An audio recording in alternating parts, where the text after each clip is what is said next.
There's something magical that happens when you finally let go of all that anger and all the bitterness and anything that has disrupted you and your progress in the past. When you're able to really forgive not just other people, but yourself for some of the mistakes that you made along the way, or when you actually look at the people and realize that they really didn't know what they were doing. Because, like Yeshua says, forgive them, Father, for they know not what they do. You start to understand that. You start to embrace that because you really start to understand they really don't know what they're doing. A lot of the times, these people are acting unconsciously. And when you finally let go of all this anger and bitterness and hatred and wrath and all of this, you're able to come to a place where you can actually be a solid person.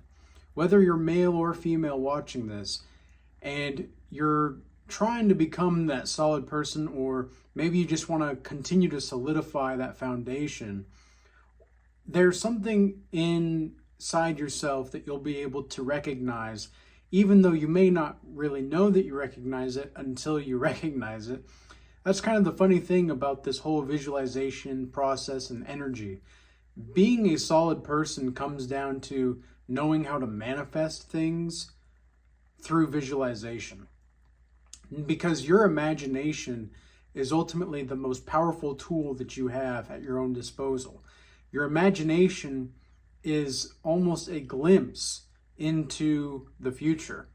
It can create possibilities just as much as it can close possibilities. It really depends on the kind of energy that you have. So this goes down again back to thought algorithms. When you have certain kinds of modes of being and modes of thought, there are certain programs, sort of quote unquote, that are running in your mind.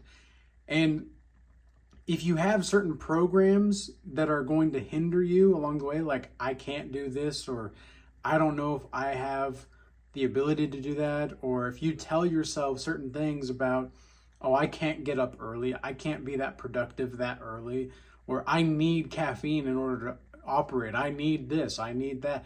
If you continue to tell yourself that, you're going to start to believe it. And so you have to recognize, in order to become that solid person, in order to be the solid person, you have to recognize, okay, which is actually the truth? Do you actually need that extra cup of coffee in the morning to be productive? Or maybe do you need a cold shower? Have you ever tried that? I don't know. Some people have, some people haven't. But when I started taking cold showers in the morning, sometimes I do, sometimes I don't. It depends on whether or not I'm going to the gym in the morning or the afternoon or the evening. And if I'm going to the gym either in the afternoon or the evening, I'll usually take a cold shower in the mornings. And if I go to the gym in the mornings, I'll usually take a cold shower at night.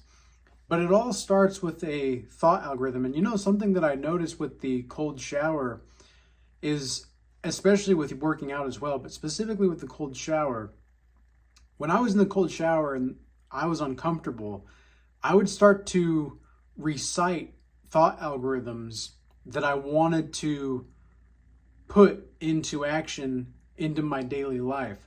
So I would have certain things that I would want to say to myself. And I'll just, use some basic forms right now. Is I'm a fighter that never gives up. I refuse to be a puppet on a string.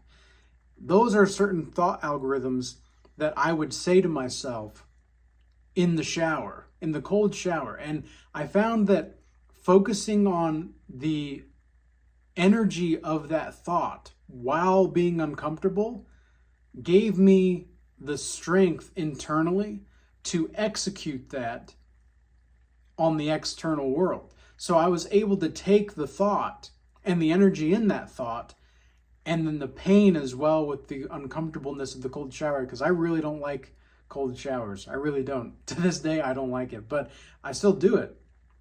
I still do it because it helps me clear my mind. And again, it's a time for me to practice getting into that state of mind.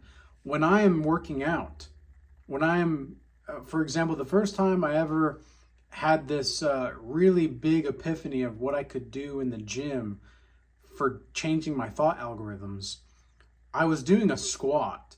And it was the heaviest squat I had done at the time. And I was just saying to myself, my soul is among lions. My soul is among lions.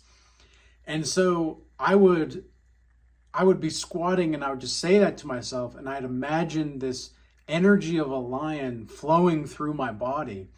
And I was able to have the strength and the courage and the boldness to really move forward. It was almost as if I was channeling the essence of a lion through my body to get to where I needed to go. And it was very interesting because this is when I first started to recognize the power of energy and the power of what really attraction is, or the law of attraction is.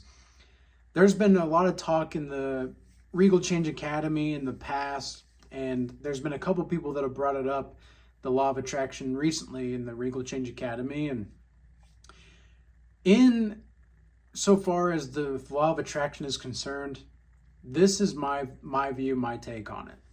The law of attraction is more about your density of consciousness.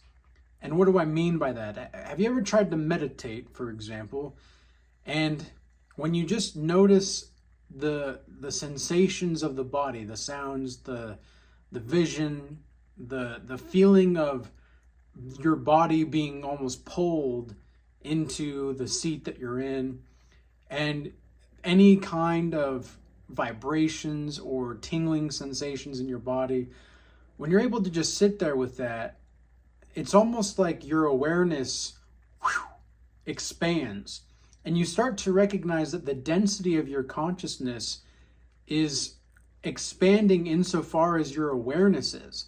But the key aspect that meditation, a lot of people that don't understand meditation miss, is that you can use this as a tool, but it's not a worshiping way of being.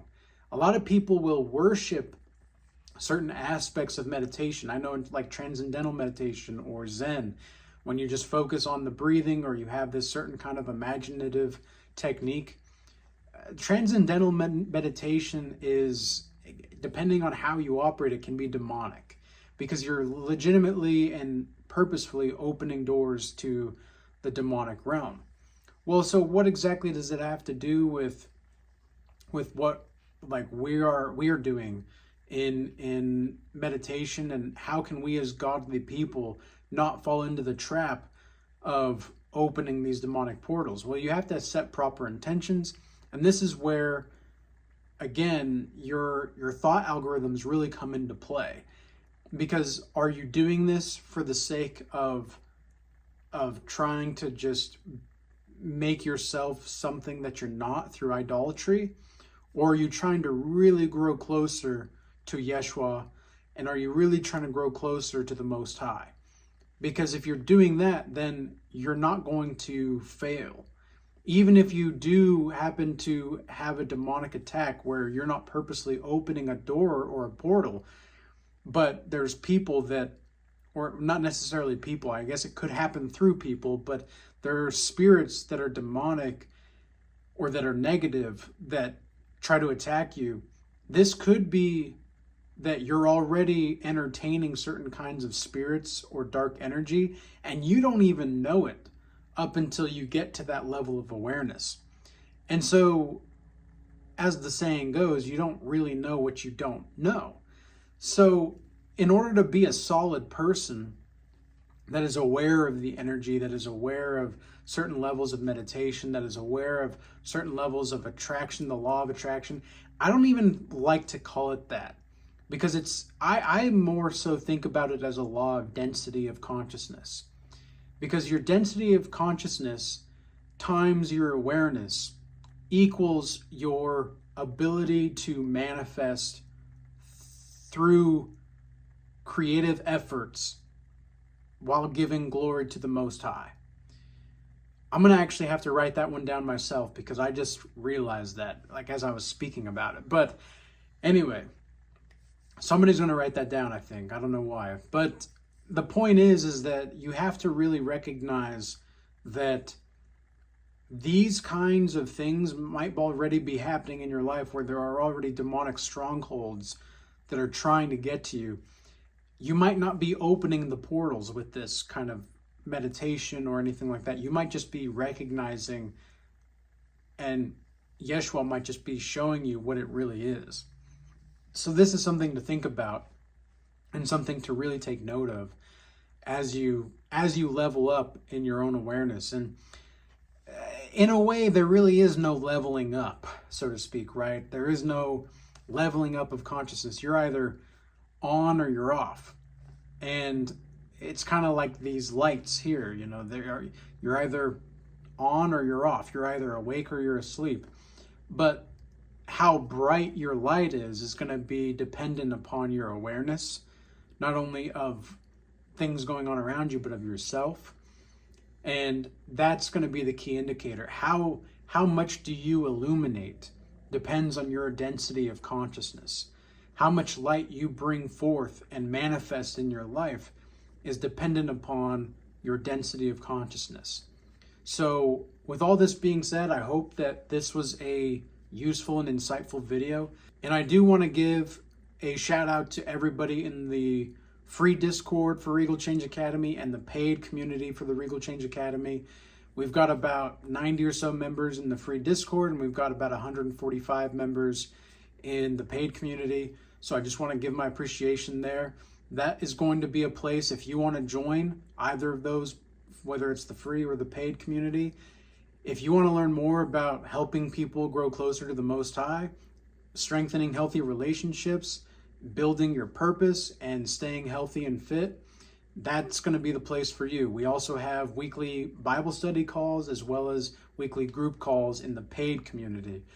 And then I also want to give a shout out to everybody that has been supporting me, not just with YouTube, but also moving over to the X and the Rumble platform. I really appreciate your guys' support there as well.